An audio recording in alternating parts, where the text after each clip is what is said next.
Hello, welcome back, everybody, to another year of the Sunday Podcast.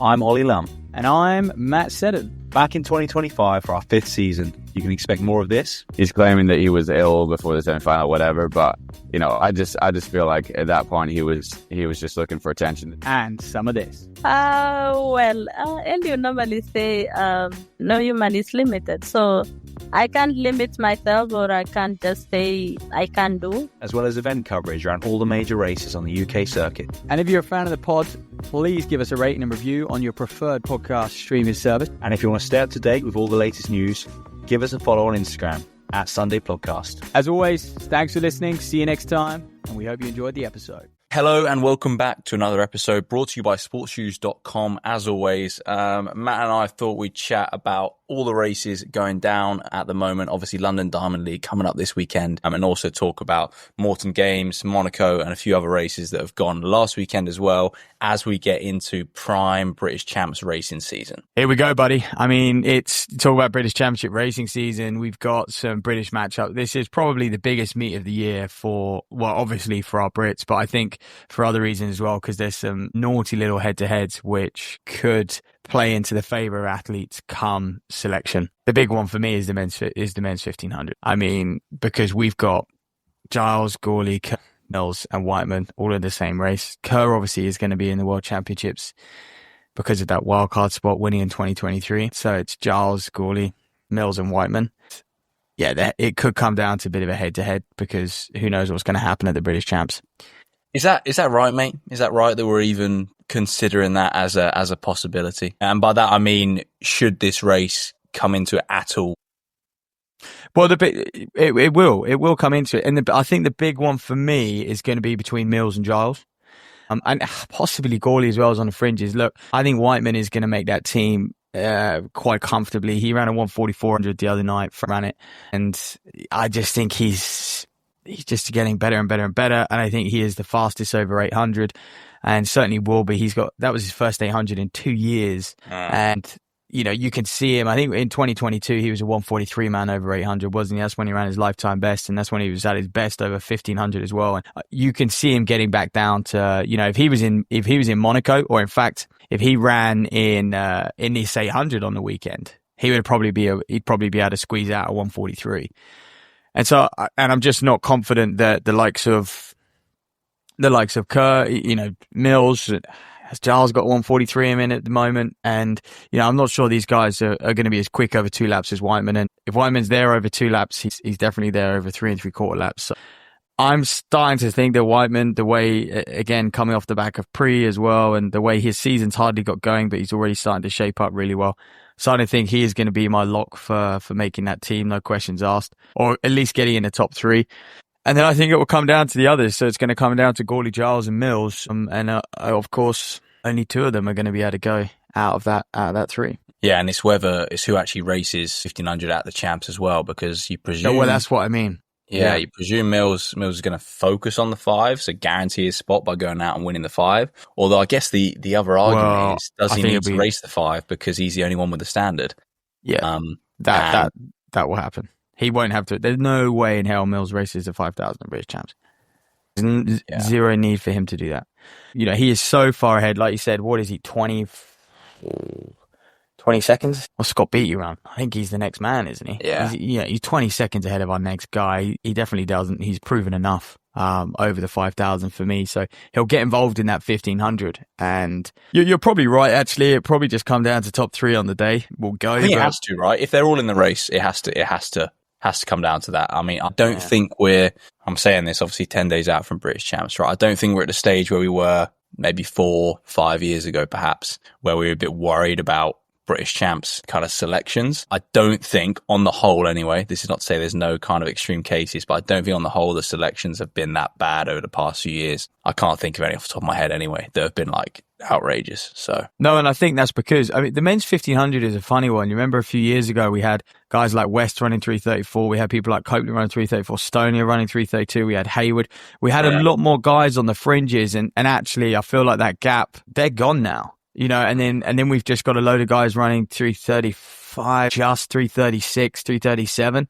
We don't seem to have those guys queuing up, knocking on the door who could potentially cause problems at British champs. I mean, you do look at Gawley, Giles, Kerr and Mills and you just think, and Whiteman, of course, these guys are just head and shoulders and above the rest. And I think part of that is because they're getting in these Diamond League races which are exceptionally fast. So of course, and the others are battling it out on World Tour meets where there's 20 in a race and, it slows on the third lap. McCluskey, by the way, did a 1500. I was commentating on him the other day, 335 off the back of his 736 out in Ireland.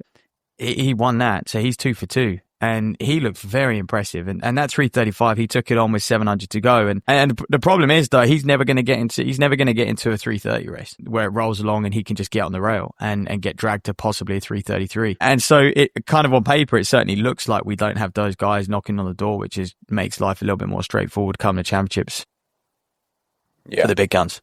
Yeah, absolutely. We just expecting Kerr to do the 800. Has that been officially locked on again? Well, yeah, I don't know. I think he will do the 800. Less, because he did do those Grand Slams early season, and I feel like he's probably confident, but he might want to sort of just test his championship sort of tactics again, and I think that's something that he has done well in the past. He hasn't shied away from British champs. But, yeah, are we going to see him in the 800 again? Possibly. I think the only thing for me, is actually, if we're like, well, Mills is going to run the 15 because there's no need to run the 5. I was clearly a 15 guy these days. Obviously, Gawley's always been a 15 guy. Whiteman's pretty much always done the 15 at British champs. Can we actually get them all in a race at British champs this year, Because I think that's something we haven't had. So as strong as our 1500 meter running has been in this country, we have not had a British champs where everyone has been on the start line. In a good few years, and I think that would make for a really exciting race. Yeah, I can't quite remember the time frame last year, but the only thing I would say for someone like Kerr is the 1500 and all of them. The 1500 is is 6 weeks prior to the World Champs, so I think you probably would. If Kerr's going to the World Champs, I think he probably would want to contest the national championships and and put people like Whiteman and Gawley, put them away at national championships. If you're going to go on to win worlds, you need to be able to go on to win your champs, no matter how strong we are over 1500. And all his rivals, like Goose, Hocker, etc., they're going to be going through the rounds at the American champs. So he's got a bit more time compared to sort of Olympic year. I think there was only about 4 weeks, I think, before the Olympics got going, wasn't it? Because the trials were end of June last year and end of July. So they've got a bit more time to go and find, basically what I'm trying to say is they've got a bit more time to go find an 800 down the road. We'll see, but let's look at this lineup because, for me, it is the standout of the meet just because I think we have got a lot of British interest. We've got the likes of Fanuel Koech in there, the 327 man this year, standout performer. We've got Cam Myers in there, who is running exceptionally well, and we've got the Portugueseman, Isaac Nadir, also in there, and Robert Farquhar. Other than that, Nordas is in there, but he's nowhere near at his best. Ollie Hoare's in there, he's also nowhere near at his best. So it's then just focuses on the Brits in the race. But I look at the field, and I'm going, who's going to take this up? And I think it is going to be on George Mills or Robert Farquhar. Those guys notoriously quite like to take these races up. Is it going to be a sub 330 race? Depends if Mills is willing to sort of run at that rhythm. I think if Mills wants to beat the other Brits, he has to. I think I think that's his only way of winning is that he runs close to his personal best, and they're not quite ready for that sort of race yet. Because I think going into and we are getting a bit ahead of ourselves talking about British champs so much, but going into that race, I don't think Mills can run quick in that one. So he needs to prove he can beat him in a quick one this weekend, and then they might be a bit more fearful of him, I guess, coming into British champs. Yeah, this is probably a good dress rehearsal for Mills because one of the few ways. He is never going to challenge Gawley, Kerr, or Whiteman, possibly even Giles in a kick, and I think that's Mills' worry because he could quite easily go to British champs and come fourth, in my opinion. Yeah. If he can't front run. And I think his only way to come in that top 3 at British champs is to be able to, he can't go and run a 335 race or even a 333, 334 race. Can't do it at British champs. So he's going to have to go out and try and run 328, 329 at British champs. And that would be something. So this is great practice for him to do that, even though we'll have wave lights and a pacer. And I can see him doing that. He was aggressive. When he ran his 328, he was aggressive. And he did exactly that pretty much. Okay, he wasn't leading, but he was what, top 3? It was he slotted straight into second in that race. Yeah, I mean, Kerr reckons he's in PB shape there or thereabouts. So yeah, Mills is going to have to be. Well, the thing is, I think what Mills should rely on as well is I could see Kerr making. Do you remember at Pre-Classic last year? Makes a long run for home from 600 out, and I think when Kerr is confident and fully firing, he is someone who wants to make the race really hard and take it on. And I could see him doing that if Mills is leading, but I don't think you're going to have anyone sort of jumping to the front within that first lap of this race, bar someone like Mills or Farken. You know, even the Kenyan lad, I think he's going to be focused on winning Koech, and so's Nadir. Yeah, I think so, Right, mate. But look, I mean, how this one's going to play out, we don't know. I mean, my money's I think on winning Kerr. time. I think any time he lines up, you expect him to win. And I think you mentioned Grand Slam. I think the way he's raced in Grand Slam this year, I think we're seeing a Kerr that's like a lot sharper than he normally would be at this like stage in the seasons. We are. For me, winning time 3:31. I'm going to say it's between Myers and Kerr. I think they run quicker than that. You know, I just think Think they're on quicker 3:31. Fair play. I think the game's moved on. I think this year it has moved on, but you've got to get after it when the paces drop out, but also you've got to get after it from the front. Like all of the Diamond Leagues have gone through in 55 point in that first lap, and a prime example of what I'm alluding to here was Pre-Classic. Yeah, it was only Nagoose and Habs, those guys, by the way, aren't in this race, who were willing to go sort of 55 point on that first lap. Everyone else wasn't about it. And Mills probably would have got after it if he was in that race. That's what I mean. Mills has run 3:28. He's going to try and run a PB. He's not going to try and consolidate that with a 3:29. I think when this guy rocks up to race, he's trying to put on a show. He's trying to show how good he is. Oh yeah, and so he's going to try and run 3:27 point, right? 3:27 high because he's run low 3:28. So that's the next one, right? I think he has that attitude of, okay, well, what's the next one? And so he's going to try and run a high 3:27s or even a low 3:27s, right? But because he does that, none of these Brits let him go, because ahead of British champs, they can't afford to then be saying, okay, well, I'm just going to let a guy go who tries to do that. So that means you then have Kerr, Gawley, Giles, Whiteman trying to get on that pace or getting on that pace. And then the whole field pretty much is running quick. And that's why I think they run quicker than 3:31. Yeah, I think 3:31 might win it. In previous years, Jakob has done the London Diamond League and dragged him around. So, or someone like that, they need someone like a Habs or someone like that. We'll see. I hope I'm proven wrong. It could be much faster, obviously, but it's a great field on that men's side, and that, of course, will cap off the afternoon's events off at 10 to 4. Those of you who haven't seen the timetable. Just before that, women's mile, also another cracker.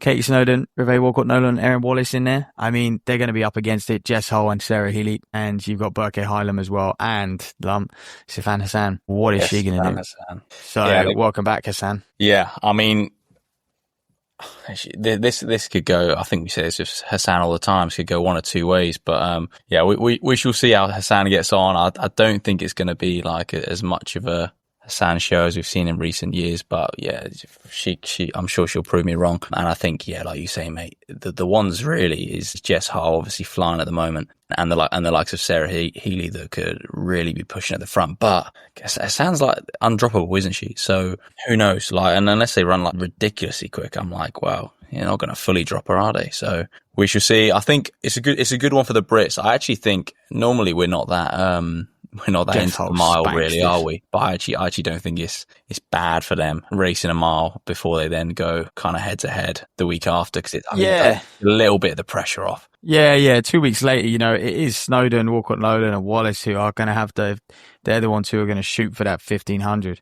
Yeah, it is going to be between them. So there is a head to head there. I mean, none of them are in sort of screaming hot shape at the moment. I mean, Wallace has just been a little unlucky. Snowden ran quite subpar at the BMC for her standards on the weekend, and then obviously Walcott-Nolan, who, yeah, for me just hasn't been, we haven't seen fireworks from her, so still kind of just getting her season moving along now. So yeah, I think this is a good opportunity for them all just to really dust themselves down and get after it, and sort of probably just for them, biggest thing is gain a bit of confidence going into champs. Get one up on their rival. Muir's going to be in the 800. She ran 2:3, mate. I missed that result. 2:3 a couple of weeks ago in Oslo. Back in July, she ran that in Oslo, came 5th. So that 800 is going to be tough for her. I mean, Yeah, with the likes of Georgia Bell and Gemma Ricci in there, you think surely she's going to be nowhere near them after that. But we don't know. Obviously, like you say, like I hadn't seen that result either. And even though she watched the race, it's very hard to know. So, well, obviously we know she got injured indoors, didn't she, in the 3000? That was the only other race she's done this year. So it makes sense she's doing the 800 to sharpen up for her season. But yeah, that's straight back in the deep end for Laura Muir, to be honest. Let's see how she goes. I'm surprised she didn't opt for the mile instead of the 800, but perhaps there's a little bit of redemption there running 2-3. She wants to sort of redeem herself, prove she can run fast over 2 laps before. I mean, I expect she is going to do the 1500 at British Champs, but that's going to be a tricky matchup for her with Georgia Hunter-Bell. And then you've got, all these other girls just queuing up on the door. But just looking at the lineup as well, Natoya Toppin's in there. Nakai is actually running really well this year, the Ugandan. So she's had a bit of a resurgence after her 2019 world title. And I think Georgia Bell's going to have it her own way. She should win that. We should looking at all these distance events. Women's mile, we won't win, but men's 1500, probably get a winner out of that one. Men's 800, probably won't get a winner there, Marco.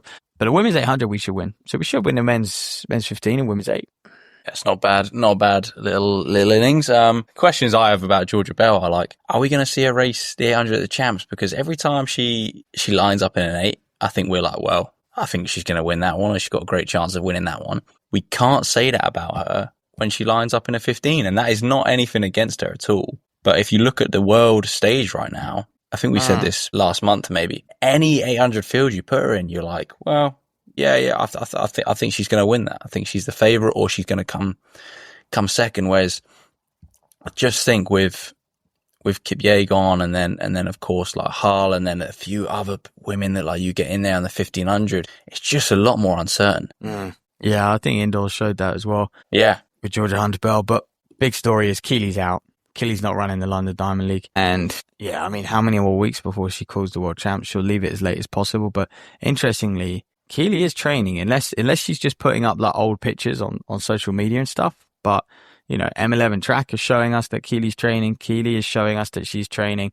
Georgia Bell, Sarah Healy, like Erin Wallace, these girls will know exactly just how well Keely is running right now. And yeah, I'm just intrigued. Is she getting put away in training? Is she just like... But that's what I mean with Georgia Bell as well. Say Keely's not going to do it right, or they know that... Then I'm like, well, Georgia Bell, that's a better chance of winning gold than trying to beat Kipyegon over 1500. It's the London Diamond League field is a good field, but you haven't got the big hitters, Daguma and Sekadizo and stuff like that in that race. Well, yeah, if you take Georgia Bell out of it, you're like, well, that's quite an easy race for Keely to win. Yeah, literally. I mean, yeah, like I said, you've got Nakai in there and you've got Maloney, but you can win this race in 157. Or Keely could win this race in 157 low. 100%. And is she not in that shape?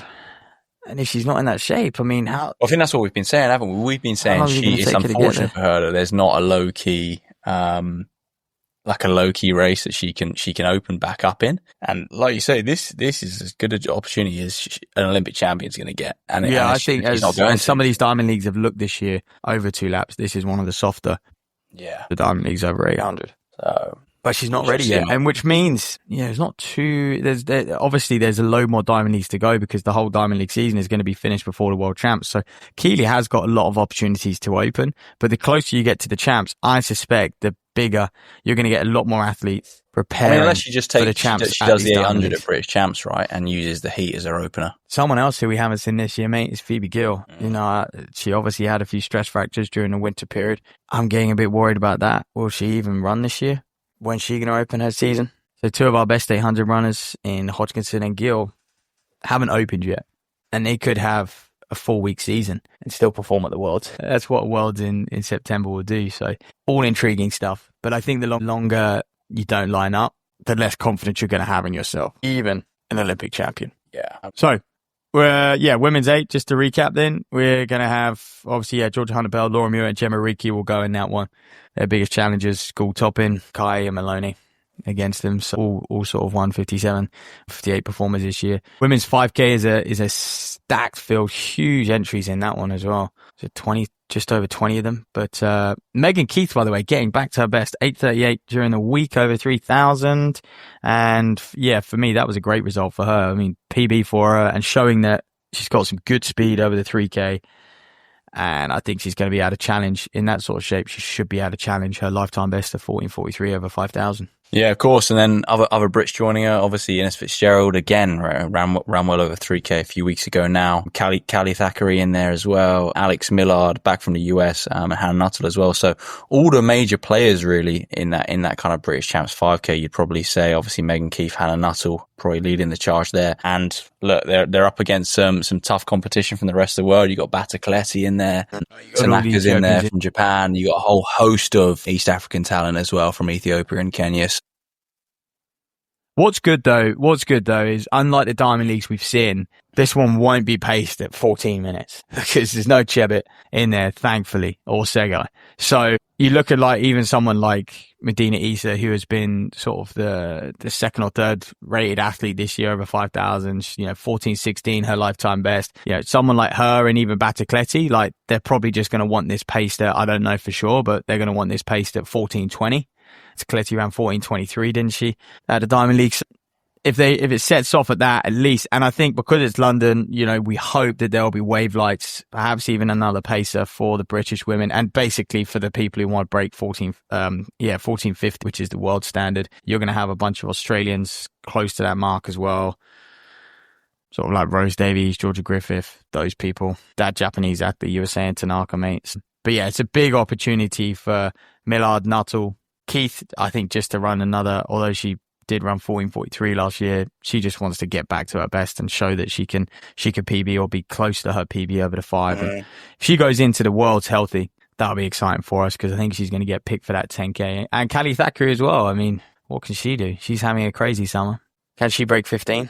Time will tell. But it's going to be tough because the Ethiopians, they'll just all go with the early pace. And if that is around about 14:15, 14:20, then you look at it and you're like, there'll be 4 Brits, maybe a couple of Australians, and they'll just have to run on their own. And so I think they've got to help each other out if they're to get 14:50. Once they hit, I think they all will be shooting for a similar mark. That is the thing. They're not going to be. But what sometimes happen is, let's say you're the Brit at the front of this chase pack. Let's say you're Ines Fitzgerald or Megan Keith, for example. But they are all like, you look at Keith, Thackeray, and Fitzgerald. You're like, yeah, they just love to get after it.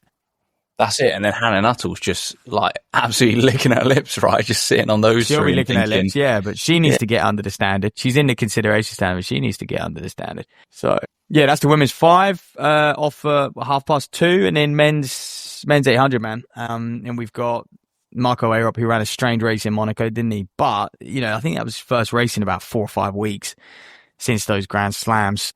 I kind of rated his run. I was like, to do 142 in that manner and get past all that traffic. Monaco was a funny 800, wasn't it? I think it was just a case of there were just too many good guys in the same race. They had to go super aggressive, but to string things out, of course. But I mean, Max Bergin got clipped. There were lots of pushing and shoving. They're running 23 point through that opening 200, and they're jostling for position, when they're braking on the far side. And it's just, there was just too many fast guys in that one for them to run quick. I think the world record could come in a race like this because someone like Arup can drift himself to the front of this race. And Wanyonyi, by the way, those two can drift themselves to the front quite comfortably. And then, I think the rest of them will file in as well. Your Brazers, who is obviously getting back to his very best, but still has only run 143 this year. So I can't imagine he's going to be wanting to go through 49 high. And then someone like Atui, he can't start all that quick, and Gabriel Tual. So slightly less men for them to worry about. Like, I think Wanyonyi and Arup get this field dusted up, and it's just going to be between them two. Yeah, and like you say, if that does happen, I think it's a good opportunity for the Brits as well to try and be the best of the rest, come past a few people that are fading from a quick pace, and also just an opportunity to get on it a bit. And I think that'll be good for the likes of Bergin and Patterson. I think obviously Bergin's come out flying, Patterson needing to get back towards his best, but I think definitely the sort of guy that can chop fair few seconds off that 146 season's best, right? Like in a race like this, expect him to be back to sub 145 for sure. I would say that about Patterson. I think it's going to be a tricky one for him because the race will go through 49 point. And even if you're further back, 51. So I just think the lack of racing that he's had and the lack of fast hard-hitting racing, it will be a bit of a shock for him. So he's either going to go through 50 high, 51 and be able to just hold it and key off those guys, or he's going to start to just struggle 650 into that race, coming around that top bend for the final time. He's just going to get caught out a little bit because it's just been a bit too hot for him at this stage in the season. I think he definitely will. He's going to be fine. He's got plenty of time, but he probably would have liked the London Diamond League to be another week or two down the line. Then I think he could be really confident, go in there and really, really attack it, and then maybe have one more race under his belt. But it is when it is. So I expect someone like Patterson just to get on the back there and try and pick a few men off. We know he likes to close hard that last 100 anyway, when he's at his best. Yeah. It's a very different Hussey, athlete. Hussey's got to get the standard. By the way, the standard 144.5. Hussey has around 144.66. Alex Botwell around 144.8 as well, just behind Whiteman in Italy on Sunday night. So, yeah, the men's 800 is hottening up. And I talk about all those guys on the cusp. You've got that in the men's 800. And I feel like we got the big names in the 15, but we're starting to lose those guys who are all in the 333s, 334s that we used to have. Whereas, yeah, men's 800, it's going to be, again, trials we could have 7-8 guys who are there or thereabouts coming on the standard. Yeah, for sure, mate. And that pretty much wraps up our Diamond League program. A good timetable, right, for a distance running fan. You've got that men's 800 we just mentioned going off at 2:15 and then closing up with a men's 15 at 10 to 4. So it's pretty packed in. Not too many what we'd call filler events running throughout there in terms of a few sprints. So actually a decent viewing for you distance running fans listening to this one as well. 100%, mate. A few other things to wrap up. Obviously, yeah, we had BMC Rabjohns. I mean, standout performance 145. That was nuts. Under 20. Soaring himself up the leaderboards. It's going to be a hot favourite going to those European under 20 champs over 800. It was sort of like Rabjohns is a really good 800 runner. Don't get me wrong, but it was sort of a freak performance coming out of not nowhere, but I saw him run 344 BMC over 1500 sort of 10 days prior to that. It shows you how quick your season could turn. 145 at Watford was just mightily impressive. That's just young athletes for you though, I think, in terms of like under 20s, in it. Yeah, the 8:15 conversion is so well. I think he's going to in a way like it's. Yeah, he's going to start looking at that, going, shall I commit to the 800 a little bit more? Him and Henry Jonas have a pretty cool rivalry going on as well. Jonas is another man who continues to impress. He was out in Ireland running well. He got the win there. So he's sort of just learning to sort of dominate and dictate races now as well as Jonas. So, yeah, those are just a couple other guys who are just right on the cusp. I'm surprised Justin Davies could have managed to get into this 800 at the London Diamond League, to be fair. But obviously they can only give so many lanes. I mean, the fields are stacked. They've done a great job. And obviously it's going to be a sellout. So it's going to be pretty terrific. He's off to under 23s, isn't he, though? Oh, yes. Apologies, mate. On under 20. Yeah, of course. Under 23s. Let's talk about that because Niels Lauris is doing the 800 and 5K double. Yeah. And I mean, it's bold, right? Because obviously you're like, well, he easily wins the 15. No point in doing it. But then if you don't win the 8 or the 5, you're thinking, oh, where's my under 23 medal? So I think he'll clean up the 5K. The 800 is going to be tough for him. That is going to be very interesting.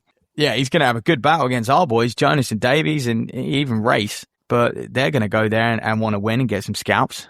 And then even Barnico, by the way, his kick at the BMC, beating all of those guys. But that's what I mean. By domestically, that 1500 at the BMC, it just didn't seem, we had guys in there who could run 337. They just didn't want to get after it on Saturday. It was a weird race. And someone like Barnico out-kicks them all, which for me, Barnico has got a great kick, but you would be a bit concerned if you're a 1500 boy and you've been smoked up by Barnico.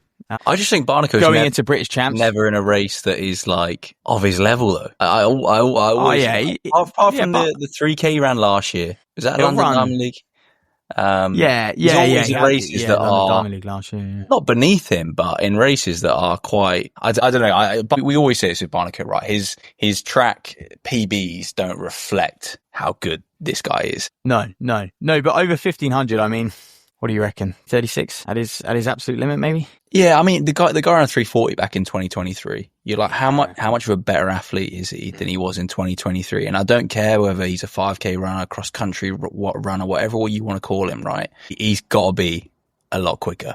And yeah, whether that equates to a 337 or a 335, we don't know because he's not tested himself in that domain, right? But I think there's question marks. Is he a better athlete this year than he was last year? I mean, last year he was a 13th 19, 13, 20 guy. And yeah, he did the same again. He won the BMCA race last year. I remember in similar time, 340 or something, he managed to do the same thing and kick away. So I think he's in very, very similar shape to last year, Barnico. But you would be concerned, and someone I'm a little bit concerned about at the moment is James West, because he was in that race. And, you know, someone who the 1500 was his event a few years ago, and he's got one of the best. We've always put him down to, you know, championship racing. He's got one of the best kicks in the game, and he was someone who got it handed to him by Barnico in the last 50 there. And it was a messy race. There was lots of positional changes, etc. But Barnico probably came out of the worst position in the race. He was completely boxed in with 100 to go, eyes himself out into 4, and comes past them all. So when you look at positioning, he was probably positioned himself the worst out of everyone and still managed to win. So I don't know if they can even use that as an excuse. It was an interesting one. But yeah, on that under 23s, he'll go in the 5K. We've got 2 lads in the 10K, by the way. We should shout out Johnny Livingston and Daft Jones. Ed Bird also in the 5K. James Dargan also in the 5K. He's studying out at Stanford. Expect big things from him over the next few years. Tommy Bridger in the 15. He's having an incredible year, Bridger.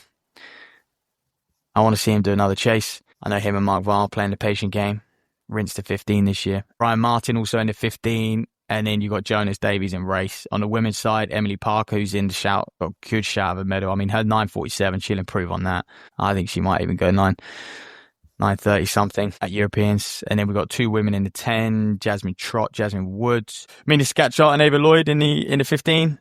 Abby Ives in the 8. So as always, you know, we do sweep the medals at under 23s, and I think a lot of these athletes on the team will be looking, well, certainly finals, possibly medals. I think so, and that's always been the case, hasn't it? Like you said, it's almost harder to make the team sometimes than it is to make a final at the champs. And then I think, yeah, for these athletes, they'll be expecting to go there, particularly your middle distance athletes, like those 800 boys, 1500 and 800 women. You're expecting to go there and clean up. Yeah, clean up. But yeah, do watch that. I'm going to be watching that on the 23s. Kicks off on Thursday, rolls all the way till Sunday. So I'm just seeing kicks off on Thursday. Just seeing what heats we can look forward to on Thursday, mate. Bear with me. Have a quick look at this timetable. Is it just all decathlon stuff, is it? Oh, no, yeah. 3K steeple, 800s. Yeah, 12:30. Yeah. Good. Just head over to European Athletics website, obviously. You know where to look, guys. And then just, I guess, quick summary, Morton Games. Couple good results there we should shout out.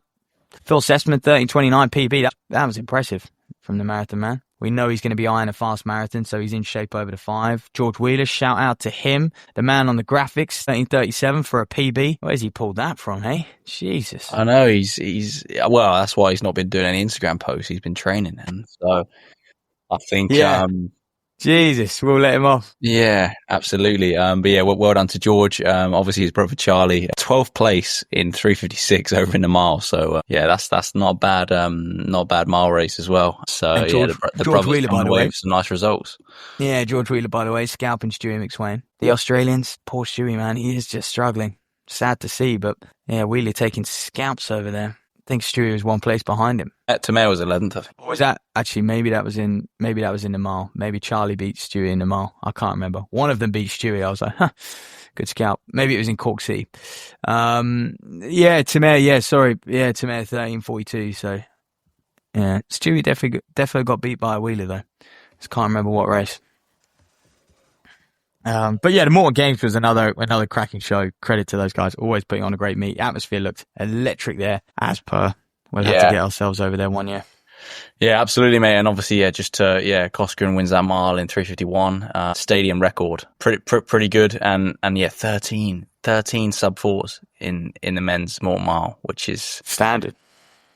That is a ridiculous standard. I guess we kind of consider the Morton Mile as like a semi-domestic race, if you like. It's just a short trip over there. We don't consider it the same as some of those major European meets or anything like that. But yeah, that is quite something, and I think like a nice history to that event as well. So yeah, we definitely should get over there as well. Mate, on the women's side, you got I guess like Carrie Hughes in 1500, 7th place, 4:07. Shannon Flockhart 4:09.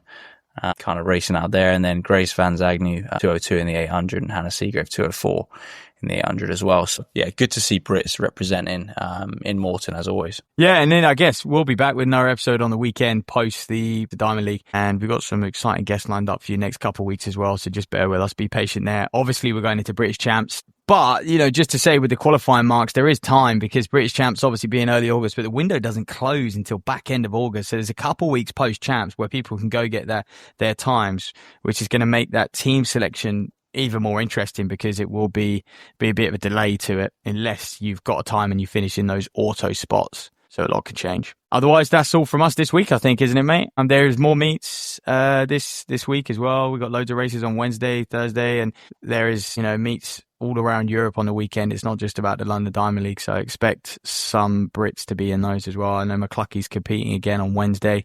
He's getting after it. He's having a great season, by the way. Yeah, I guess the only other thing is start penciling out your predictions for British Champs because, yeah, we will be bringing you a British Champs preview the weekend before. So what would that be? That'll be Sunday the 27th, and that will come around quick. And obviously our yearly prediction contest will be going live hopefully that day. So pretty much a week out from British Champs. So yeah, start thinking about your teams, who you might want to pencil in. Yeah, we'll go from there. But yeah, look forward to that. We always are looking forward to see how everyone does and see how we do as well. But thanks for listening to us, and we'll catch you guys very, very soon.